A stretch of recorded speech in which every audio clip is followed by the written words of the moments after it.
তাহলে অন্নপূর্ণা যোজনাতে এখনো পর্যন্ত আপনি বিডিও, পঞ্চায়েত, মিউনিসিপ্যাল এদিক ওইদিক দৌড়ে আপনি প্রচুর হাইরান। এখনো আপনার কন্টিনিউয়াসলি স্ট্যাটাস চেক করে যাচ্ছেন, পেমেন্ট রিজেক্টেড, এখনো পেমেন্ট ফেলিয়ার, এখনো সাবমিটেড। আপনি বুঝতেই পারছেন না যে আমি এখন কোথায় যাব, কি করব, কোথাও কোনো কিছু নোটিশ পাচ্ছেন না। তো এই ভিডিওটা একটা খুবই ইম্পর্টেন্ট বিষয় হচ্ছে চলেছে, কারণ কি 4 তারিখে প্রশাসনিক একটা বৈঠক বসে। সেই 4 তারিখ শনিবার দিন, 4 তারিখের কি কি কথা, এমন কিছু কথা বলা হয়েছে, সেই 4 তারিখের কথা শুনলে হয়তো আপনার মনটাতে একটু শান্তি হতে পারে যে হ্যাঁ, আমাদের জন্য সরকার কিছুটা ভাবছে। আমি যেটা প্রত্যেকটা ভিডিওতে আপনাদেরকে বলেছি যে ধৈর্য ধরুন, ধৈর্য ধরুন, ধৈর্য ধরুন। আসলে বিষয়টা হলো কি যে 1 তারিখ, 4 তারিখের পর থেকে না অনেকগুলো ছুটি পড়ে গেছিল। 4 তারিখ হয়ে গেল শনিবার, রবিবার পড়ে গেল 5 তারিখ, 6 তারিখ আমাদের ছুটি পড়ে গেল। কারণ কি আপনারা জানেন যে শ্যামাপ্রসাদ মুখার্জি, ডক্টর শ্যামাপ্রসাদ মুখার্জির জন্মদিন দিবস হিসাবে আমাদের ছুটি পড়ে গেল।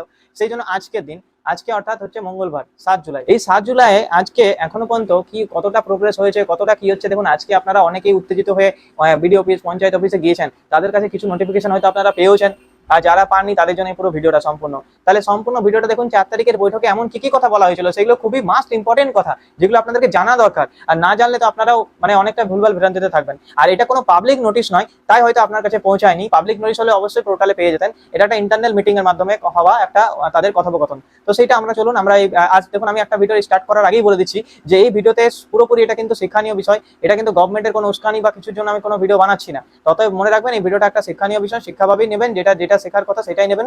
ঠিক আছে, প্রথমে যে পয়েন্টটা বলে দিচ্ছি, 1,62,লক্ষ আবেদন জমা পড়েছিল। এর মধ্যে 1,22,00,000 আবেদন অনুমোদন হয়, এটা আপনারাও জানেন। কিন্তু 27,83,000 আবেদন, যেটা আপাতত প্রভিশনাল রিজেক্টেড হয়েছিল। হয়তো শুনে পরে আপনাদের একটু হয়তো শান্তি হতে পারে। প্রভিশনাল রিজেক্টেড কথার মানে সাময়িকভাবে কিছুক্ষণের জন্য হয়তো তারা রিজেক্ট করা হয়েছিল কিছু কিছু কারণে।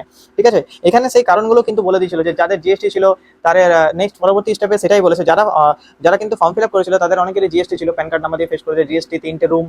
ঠিক আছে, তারপর ইনকাম ট্যাক্স দেন, এমন কোনো ব্যক্তিদের তাদের রিজেক্টেড হয়েছে। হ্যাঁ, ইনকাম ট্যাক্স দেন তাদের তো রিজেক্টেড হবেই, তো বলেই দিয়েছিল যে সরকার। ঠিক আছে, সেটা সেটা সেগুলো মাথায় রেখে প্রফেশনালি তাদেরকে রিজেক্ট করা হয়েছে, তাদের ইনকোয়ারিতে পাঠানো হয়েছে। ঠিক আছে, তাদের ইনকোয়ারি হবে, তারপরেই তাদের কিছু বলা যাবে। দ্বিতীয় পয়েন্টে কি বলেছিল, যারা অফলাইন আবেদন করেছিলেন, যারা জনকল্যাণ শিবিরের মাধ্যমে আবেদন ফর্ম জমেছিলেন, সেই আবেদনগুলি যদি এখনো ডিজিটেশন আপলোড করা হয়নি, তাহলে সেইগুলো দ্রুত আপলোড করার কথা কিন্তু বলা হয়েছে। সেগুলো দ্রুত আপলোড কথা বলা হয়েছে। শুধু আপলোড করলেই হবে না, তাদেরকে ইনকোয়ারি থেকে শুরু করে তাদেরকে ফিল্ড ভেরিফিকেশন শুরু করে সব কিছু পোর্টালে আপলোড করা হবে। ডকুমেন্টে এটাও বলা হয়েছে যে অনেক অফলাইন আবেদনকারী এখনো সুবিধা পাননি। যারা আপনারা সবাই জানেন অফলাইনে আবেদন করেছিলেন, এখনো সুবিধা তারা পাননি। তাই এই কাজটাকে যত দ্রুত সম্ভব করার জন্য একটা বলা হয়েছে। তৃতীয় গুরুত্বপূর্ণ বিষয় বলেছে, ডকুমেন্টে বলা যায় ভবিষ্যতে যারা কোনো অভিযোগ করতে পারেন বা যাদের কোনো আপত্তি থাকবে, তাদের যে আপনি পোর্টালে করছেন, পোর্টালে অনলাইন করলেন, অনলাইন করার পর তার স্ট্যাটাস চেক করা যাচ্ছিল না। আমি আপনাদেরকে বলেছিলাম যে স্ট্যাটাস চেক করার অপশন দেবে, দিয়েছিল কিছুক্ষণের জন্য, দিয়েছিল, এখনো দিচ্ছে, এখনো সার্ভার প্রবলেমের জন্য হয়তো। তাই এনআইসি যে পোর্টালটা ম্যানেজ করছে তাকে কিন্তু সরকার, চিফ সেক্রেটারি বা সরকার কিন্তু তাকে বলছে বারবার, মানে তাই কিন্তু বলেছে যে এটা তাদেরকে এনআইসি কে একটা মানে পরামর্শ দেওয়া হয়েছে যে তারা যাতে এই সিস্টেমটা একটা লাগু করুক, যাতে অনলাইনে অবজেকশন, সাবমিটেড স্ট্যাটাস তারা যাতে চেক করতে পারে। মানে ক্রিস্টাল ক্লিয়ার, যাতে আপনি দেখতে পারেন যে আপনার স্ট্যাটাসটা কোথায় কি আছে, আপনার কেন রিজেকশন হলো। আপনি অবজেকশনও করতে পারেন যে আমার এই রিজেক্টেডের কারণে, আমার এটা রিজেক্টেড এই কারণে হয়নি, আমি অবজেকশনও করতে পারেন। সেটা এনআইসি কে কিন্তু বলা হয়েছে। এনআইসি অর্থাৎ যে পোর্টালটাকে ম্যানেজ করছে, হ্যাঁ, নিচে লেখা থাকে এনআইসি। তো চতুর্থ পয়েন্টে এবার আসি আমি, চতুর্থ বিষয়টার। ডকুমেন্টে আবারও বলা হয়েছে অফলাইন আবেদনে আপলোড করা যেটা আছে রিপোর্ট অনুসারে 10 জুলাইয়ের মধ্যে শেষ করার চেষ্টা করতে হবে। সে 10 জুলাইয়ের মধ্যেই করতে হবে এমন কোনো মানে নয়। অফলাইনে যারা আবেদন করেছেন, যারা একবার পয়সা পেয়েছেন, তারা আরেকবার পয়সা পাননি, তাদেরকেও ইভেন তাদেরকেও, যাদের অনেকগুলো এন্ট্রি করা হয়নি, একবার অলরেডি পেয়েছেন তারা আর পাননি, তাদেরকেও কিন্তু বলা হয়েছে যারা অফলাইনে আবেদন করেছে তাদেরকে ওই 10 তারিখের মধ্যে কিন্তু করার চেষ্টা করতে বলেছে। 10 অর্থাৎ 10 জুলাই, মানে এই 10 জুলাইয়ের মধ্যে করার চেষ্টা করতে বলেছে। এটা সব থেকে ইম্পর্টেন্ট একটা বিষয় যে সরকার কিন্তু বারবার বলেছিলাম, দেখুন সরকারও চেষ্টা করছে, বাট আপনাদেরকে একটু একটু ধৈর্য ধরতেই হবে। ঠিক আছে, পঞ্চম গুরুত্বপূর্ণ বিষয় হলো পেমেন্ট ফেলিয়ার। পেমেন্ট ফেলিয়ার অনেকেরই বলছিলেন, যেটা ব্যাংকের এন্ড থেকে হয়েছে। নোডাল যে আছে, ব্যাংক নোডাল অফিসারকেও বলা হয়েছে যে ব্যাংকের দিকটা একটু দেখতে। ব্যাংকে বলা হয়েছে সরকার যখন বাল্কে টাকা ছাড়ে না, তখন ব্যাংকের দিক থেকে একটু প্রসেস করতে একটু সময় লাগে। এত পরিমাণ একটা বাল্কের টাকা সরকার যদি ছাড়ে, তো ব্যাংকের দিক থেকে একটু প্রসেস করতে সময় লাগে। সেইটার ক্ষেত্রেও নোডাল অফিসারকে কিন্তু এটা বলা হয়েছে যে আপনারা যত জলদি পারেন পেমেন্ট ফেলিয়ারের কেসটা থেকে একটু গুরুত্বপূর্ণ দিয়ে, ডিবিটির মাধ্যমে আধারের লিঙ্কে হয়তো হয়েছে, সেইগুলো একটু দেখে পরে যত জলদি পারে পেমেন্টটা রিলিজ করে দেওয়া হোক। তার মানে এটাও ব্যাংকের দিক থেকেও, ব্যাংকেও কিন্তু প্রশাসন কিন্তু বলেছে, এমন না যে প্রশাসন ব্যাংকেও কিছু বলেনি।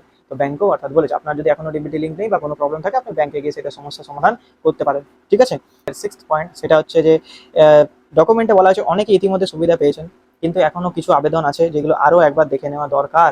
মানে যারা সুবিধা পেয়ে গেছেন তাদেরকেও কিন্তু বলে দিচ্ছে যে অনেকে সুবিধা হয়তো পেয়ে গেছেন, কিন্তু তাদের জিএসটি দেন বা ইনকাম ট্যাক্স দেন কিন্তু পেয়ে গেছেন, তাদেরকেও কিন্তু একবার দেখা হবে বলছে। কিন্তু এখনো কিছু আবেদন যেগুলো, যাতে কোনো যোগ্য মানুষ বাদ না পড়েন। কারণ যোগ্য মানুষ অনেকে বাদ হয়ে পড়ে আছে, যারা অযোগ্য তারাও পাচ্ছে। তো অর্থাৎ এই কথাটাও কিন্তু গভর্নমেন্ট মাথায় রেখে কিন্তু 6 নম্বর পয়েন্ট এটাও বলেছে, অনেক ডিপার্টমেন্টকেই বলেছে এই কথাগুলো দেখতে। দেখুন ফুল নোটিফিকেশন, ফুল ডিটেলস পড়ছি না, আমি সহজ ভাষায় আপনাদেরকে বুঝিয়ে দিলাম যে এই কথাগুলো বলেছে। প্রতিটি আবেদনে ভালো করে যাচাই করা, রিপোর্ট করা, আপলোড করার পর উপরে জোর দেওয়া হোক, এটা কিন্তু বারবার বলছে। তাহলে চিফ সেক্রেটারি যিনি আছেন আমাদের মুখ্য সচিব, কিন্তু উনি মুখ্য সচিব কিন্তু খুব ভালোভাবে আমাদেরকে বলে দিয়েছেন সব কিছু ডিটেলসটা, সেটা একটা ওদের মিটিংয়ের মাধ্যমে বলা হয়েছে। এবার আমি বলে দিচ্ছি একটা কয়েকটা বিষয়, জরুরি বিষয়, যে আপনাদেরকে এখন কি করণীয়। আপনাদের একটাই করণীয় যে আপনারা ধৈর্য ধরে বসুন। যখন সরকার ইন্টারনালি আউটারনালি কাজ করছে, তখন নিশ্চয়ই আপনি যখন আবেদন ঠিকমতো দিয়েছেন, তো আপনাকে আবেদন খুঁজতে যেতে হবে না, আবেদন যেহেতু আপনি করেছেন তো আপনাকেই খুঁজতে আসতে হবে সরকারকে।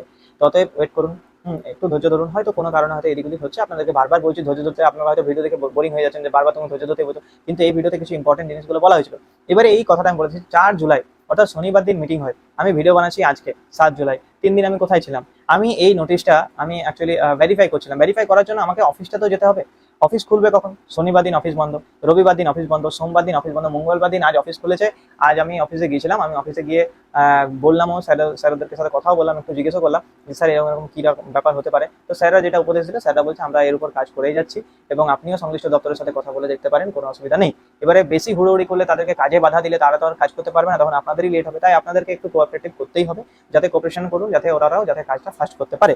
আর একটা কথা বলে দিচ্ছি, ভবিষ্যতে সরকার যদি এই বিষয় নিয়ে কোনো অফিসিয়াল আপডেট দেয়, দেবেই অবশ্য, তার জন্য ফলো করে রাখতে হবে যাতে আপডেটটা পান। আর আপডেটটা সঠিকভাবে পাওয়াটাই আমাদের জন্য দরকার। কত জলদি পাচ্ছেন ইম্পর্টেন্ট না, সঠিকভাবে ইনফরমেশন আপডেট, যে হ্যাঁ এটাই একদম মানে সঠিক অথেন্টিক, সেটার জন্য এই চ্যানেলটাকে অবশ্যই ফলো করবেন। থ্যাংক ইউ সো মাচ পুরোপুরি ভিডিওটা দেখার জন্য। আর ওয়েট করুন, টাকা অবশ্যই আপনি যোগ্য হলে নিশ্চয়ই পাবেন। Thank you so much.